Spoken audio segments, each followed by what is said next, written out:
Okay. One last question. You in the middle. Yes. Here, just no, her right. No, a little further forward.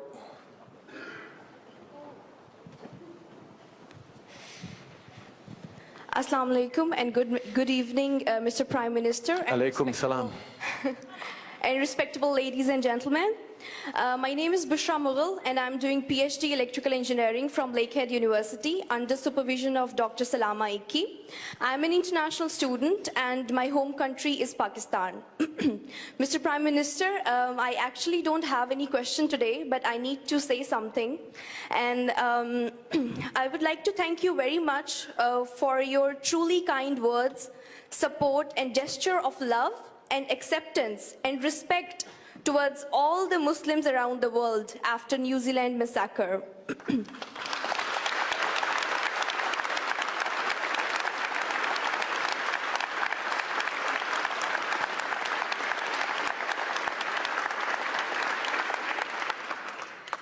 When I heard your speech, being a Muslim and resident of Canada, it was the most proud moment for me that Prime Minister of Canada, Mr. Justin Trudeau, has addressed Muslims.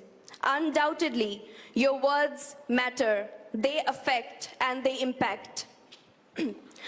Mr. Prime Minister, I thank you very much, and I must say in the end that because of the way you have addressed Muslim community in your speech, undoubtedly I feel more secure among all the countries in Canada right now. So,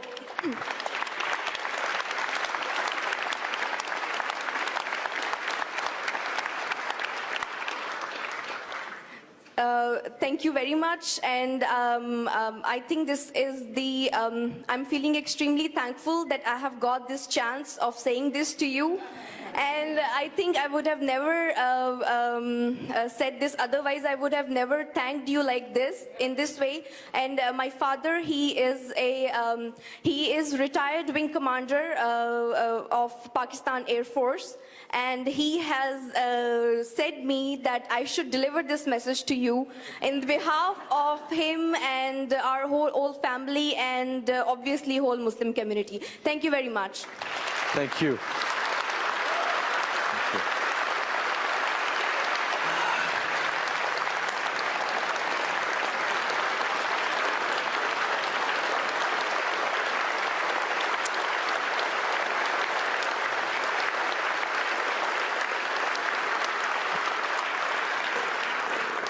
You know, we live in a world that is kind of scary sometimes, where we see terrible, horrific, hate-filled tragedies and attacks and terror attacks happening around the world. We had one here in Canada 2 years ago where 6 men were gunned down in a mosque just outside of Quebec City just because they were Muslims. And what happened in Christchurch is yet another example of the intolerance and hatred that does exist.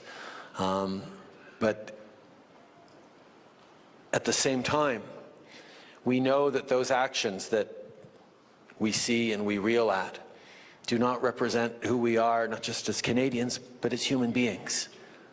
I think as we meet people around the world, around the country, as you talk to people, you realize that people are fundamentally good and want the best for themselves and their neighbors and their communities.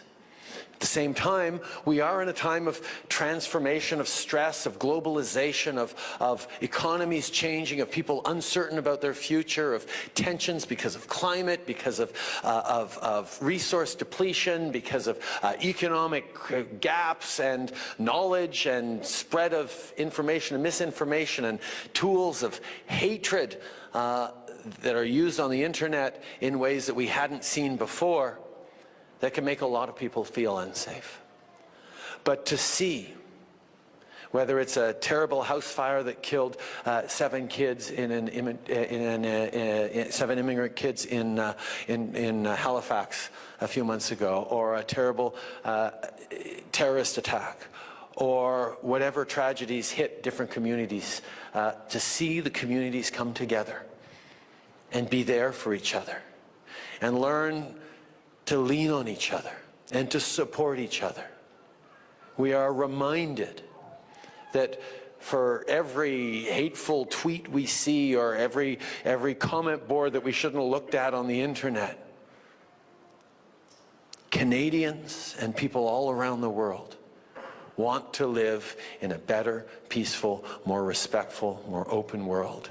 And every chance we get, we step up and prove that those who want to bring out what is most vile amongst us will always fail, because we are always ready to step up and show what is very best among us with our actions and with our reaches out. And so that's just what we have the opportunity to do in Canada, and what we can be doing more around the world. Merci.